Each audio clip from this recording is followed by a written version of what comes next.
In this episode, we take a look at some recent research that suggests that marijuana use may be connected to some serious health problems, including life-threatening cardiovascular issues.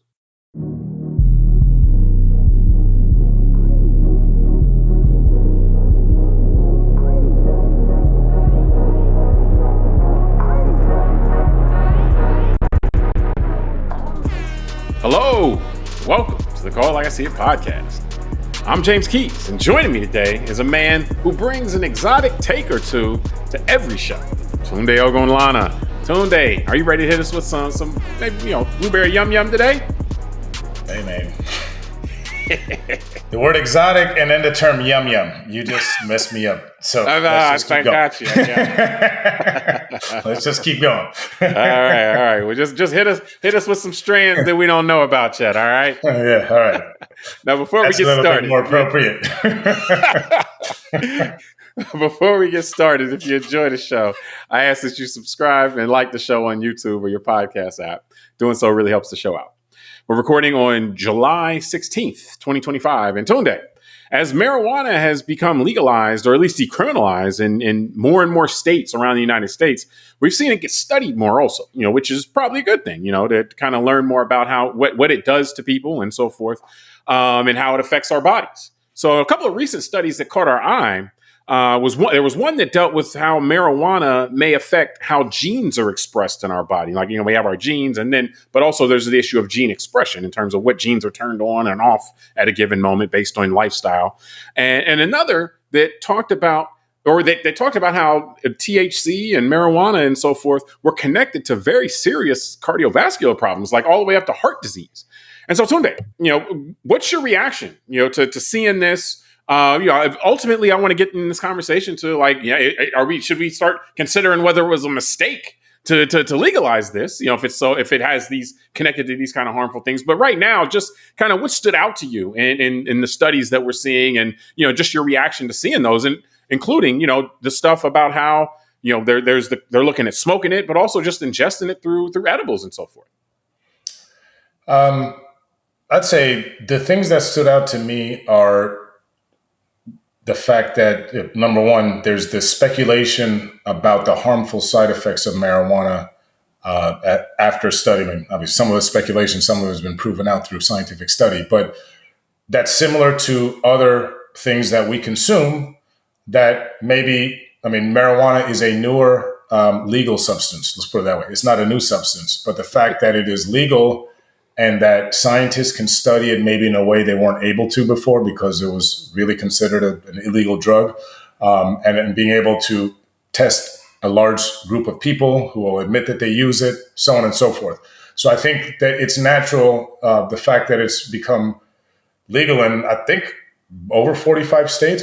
Almost the entire country, it's at least medically, if not recreational, legal. So I think the ability to test it and study it is here. So now we're getting this new information. So I think, to me, it's not as much of a surprise to think that, number one, something that most people smoke, anything regarding smoking, you're already going to know just the carcinogen, the fact you're inhaling smoke as a substance is not good for you. And then I know we'll discuss some of the studies, which I found more curious to me, is that similar side effects, negative side effects to the cardiovascular system can also be found when just eating marijuana, not smoking it. So that's why I'd say I'm not surprised. I'll also say I'm not happy because I'm a consumer of the product. And I have cardiovascular issues. I've shared on the show. I've got advanced heart disease and had a mild heart attack in 2024. So for me, the topic is interesting because it's another serious topic, just like drinking alcohol, just like eating certain foods, that at the end of the day, I'm at the point in my life in middle age that I just have to make choices now. And so I got to choose whether I continue to consume marijuana or not based on this information. And So far, the answer is I'm continuing. Let's see how this show goes and how freaked out I get once you open your mouth. Well, that was actually when you told me, like, man, I started reading this stuff. I'm getting a little freaked out. I was like, yeah, this is crazy. I'm gonna go smoke a joint. I'm so freaked out. But I gotta maybe not.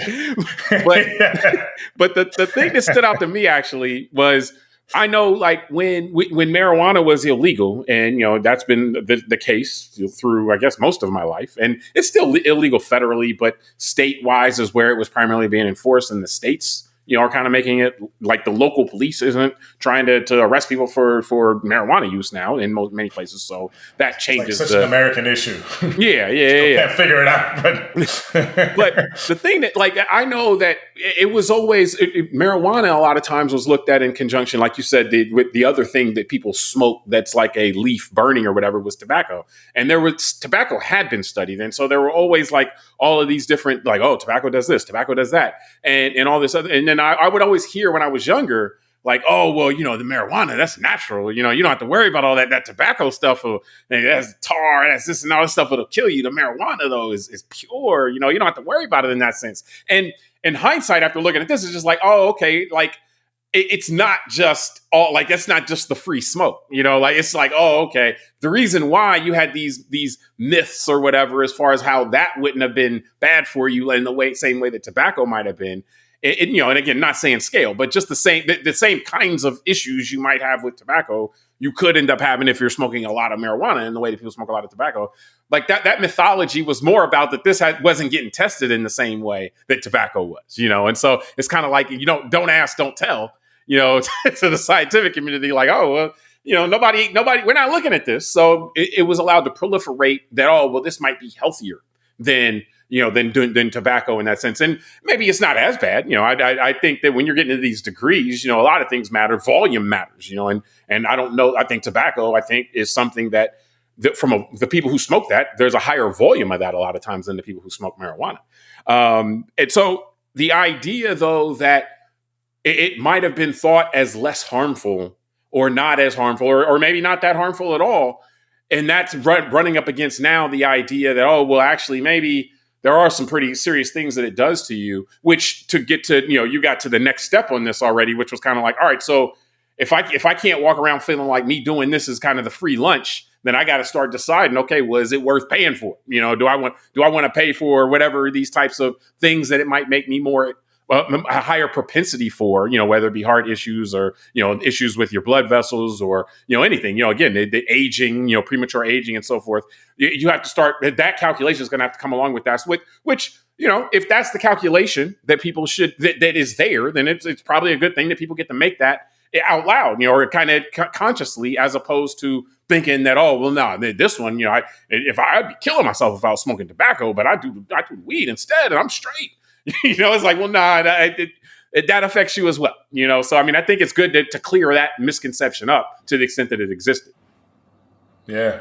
Well, and I think we start on, this is obviously a topic that can get us, a little bit jovial and joking around, but it's because it's marijuana, but substance that can get you jovial. But on a serious note, that's what I'm saying is that that's what I'm saying. Like, I smoke weed and I got cardiovascular issues. I don't eat it, I smoke it. So I'm probably doing it the worst way you can do it, even though the other way we learn is bad. But I'm like I'm saying, I've had to choose and decide which vices in my life as I get older am I going to start kind of getting rid of, and which ones are the ones that maybe I just like, and I accept that if willing to pay the cost, I end up getting cancer or something, I'm gonna have to look back and say I made a conscious decision to continue doing this, and I've made my peace with that. And like you said, the analogy, like that's the same calculation that people got to make with alcohol. Like it's like, all right, this could now I may just be lucky, but this is the kind of thing that messes you up, or even as we know more now, sugar. Like, hey, this is the kind of calculation with sugar, and this is, or certain type of processed food or whatever. Like, you're making a decision, like, hey, this can mess you up over the long haul, but it's convenient and it feels good or whatever. So, this is what you're going to do. Yeah, well, and I think here's the thing that I always say. Education is important on these topics, because once you're armed with the knowledge and the information, that's exactly how I feel. Now I can make a decision on how I proceed. So to your point, after I had a heart attack, the cardiologist is looking at me like, dude, you got to change some things. One of the things that, you know this, the audience might not, but I'm like addicted to brown liquor. Bourbons and whiskeys are just my thing. I could have a bottle of Tito's or some tequila brand sitting in my cupboard for 2 years and not touch it. But if there's a bottle of brown liquor in my house, it's going to be done in 2 or 3 days. That's just me because I like the taste. I don't care to feel messed up. I just really enjoy the taste of bourbon. And so that was a choice I had to make. I changed my lifestyle. I no longer buy bottles of bourbon for the house, period. That was the choice after the heart attack. Okay, you got to slow down on something. So it was, okay, the brown liquor got to go. Maybe I'll have an old fashioned once a month or something if I go to a restaurant out, but I just don't have it in the house. Not keeping it at the house. Marijuana Yeah. So, but that took me learning about my body, the heart disease, how alcohol affects it, and then other things to your point too, James, like eating healthy. So I've changed my diet. I eat less red meat. So I've done a lot of the other things that are good and try and hopefully that'll balance out a bit the marijuana use. But at the end of the day, I've had to make this decision of just, I'll be 50 in a few years, 47 going on 48, my next birthday. So I'm middle-aged. I'm not going to be 25 again. My body is slowly deteriorating. I want to slow the rate of deterioration, but I got to be realistic. Like we've talked about, we've had shows about people that want to live to 500 years old and stuff. Reality is I'm okay living till 80. So I'm more than halfway through the journey and I want to take care of myself, but I'm also deteriorating. And so I made a decision. I'm gonna have a little fun and smoke some joints while I deteriorate. And that's how it is. No, I mean, that's the trade-off that you're talking about is like, all right, well, I'm going to do there's certain places where I'm going to walk more of a straight and narrow path. And there's other places where I still want to have my allowance. To your point, like sugar, I try and watch sugar. I know that is not going to complement the marijuana use, right? So let me try and be better at that. So, well, I mean, I think it's one of those things that in terms of, you can feel powerless. You feel powerless when you look at the enormity of your inability to control your level of exposure in certain areas. And then in other areas, you're like, oh, I can control it. But, like in terms of drinking or smoking or this or that or whatever. But it's like, oh, well, but that's the stuff actually that's fun. Like putting on a shirt and breathing in microplastics isn't fun. Like I just have to do that. And so I think sometimes it gets to a situation where it's like, people don't know what to do because it's like, all right, so the things I have to do are going to make me sick. Like, but at least I want to do some things that I want to do as well. And so you end up putting people in this tough situation, which, I sympathize with. And, for me, it becomes it's hitting you from so many different angles that it could lead people to be like, well, just throw your hands up. Like, who cares then? And I think that's not necessarily the right answer, but it can feel like that. Like for me personally, I'm looking at, okay, well, understanding that my body is a self-cleaning, self-regenerating thing. Just like, I'm not going to do everything right, but at least let me try to do things that'll help it self-clean and self-regenerate, like as much as possible. Like I'm going to be exposed to stuff. I can try to not be expose myself to too much, or at least not expose myself to stuff too often. And then try to support the ways that my body's trying to fix itself, which slows down as I get older anyway, So it's like, all right, that's a losing battle ultimately, but I can stay in the game as long as I want. So at least let me tell you. But I want to keep us moving though, because at least in these kind of dilemmas that there are no kind of satisfactory answers where you're just like, good, I'm just straight. Like we got this covered. I'm good. Like, so each person has to decide, okay, well, what battles do I want to win? What battles am I willing to fall back a little bit on? And then, like you said at the beginning, kind of just live with it. And so before we close this though, I want to ask you, so do you think that seeing this type of research come out calls into question whether marijuana should have been legalized in the first place? Like are we adding something else to the pile now that all this stuff is all these plastics and all this food and all drinks already and smokes to tobacco and all that stuff's trying to kill us anyway. And now we're adding more to the pile, like, do you think that, we should second guess that or is it, is that not something that you look at? No, because of all the first stuff you said, then we need to get high to forget about it. You see what I'm saying? like you said, it's not fun breathing in my shirt, right? This isn't fun breathing this in, but it's fun to go smoke a joint and go play some PlayStation or go, come over, hang out with you and laugh or to do whatever, right? And so that's what I'm saying is I don't think that would be a reason to make marijuana illegal again, let's say, because then you got to make everything illegal.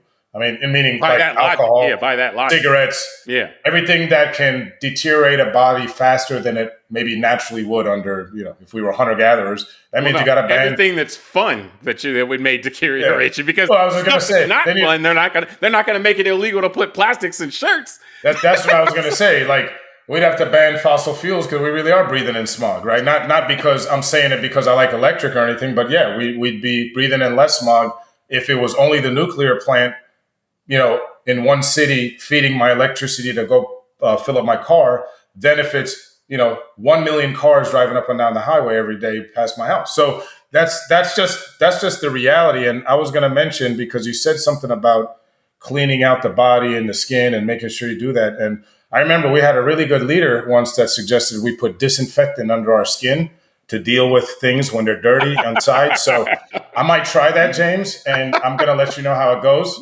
And it might cause me to have to smoke another joint, which may compound the negative effect. So I might have to use more disinfectant. But when I get done with that experiment, if I'm still alive, I'll let you know. All right. Yeah, be careful with that bleach, man.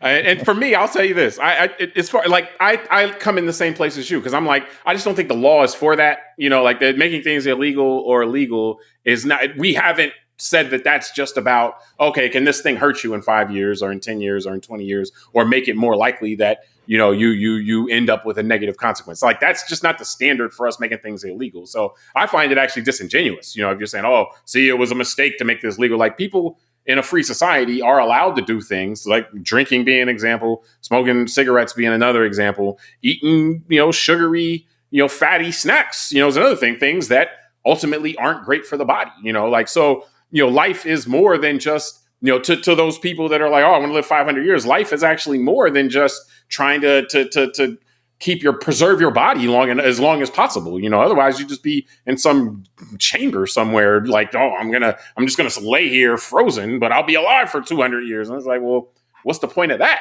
So I think that it's really what it is about is, again, trying to get rid of the misconceptions that may exist because this wasn't studied before. And then also just understanding, okay, well, if like for you, like you say, hey, I want to continue to do this, so maybe I'm going to pull back on that, and not, especially as I get older, maybe when you're 25, you can handle that all and your body can still keep up with its detox load, but if you're 45, it's like, my body's starting to fall behind. So I got to take away one of these things that I enjoy, but that is contributing to my detox load so my body can keep up, So I think that's kind of the give and take, that over time that you have to do. And just understanding that some things you do, can be health promoting, exercise or whatever. And other things you do may not be health promoting, but it may be something that you enjoy. And then it gives you comfort, gives you whatever. And that's part of life too, So, I think that it would be wrong-footed completely to be like, oh, we should make this illegal again, but at the same time, this is the cost. Everything has a cost. And this is the cost of being in a free society, is sometimes you have to, you yourself, not having somebody, a government do it for you, whatever, have to balance these kind of decisions. Yep. So you just killed my desire to go live in a monastery. So I'll just stay out in this real world and just consume. Hey man, keep living, man, keep living. So, but I think we can wrap this topic from there. Check it out. We'll have a call out this week as well. Subscribe to the podcast, rate it, review it, tell us what you think, send it to a friend. Till next time, I'm James Keys. I'm Tunde Ogunlana. All right, we'll talk soon.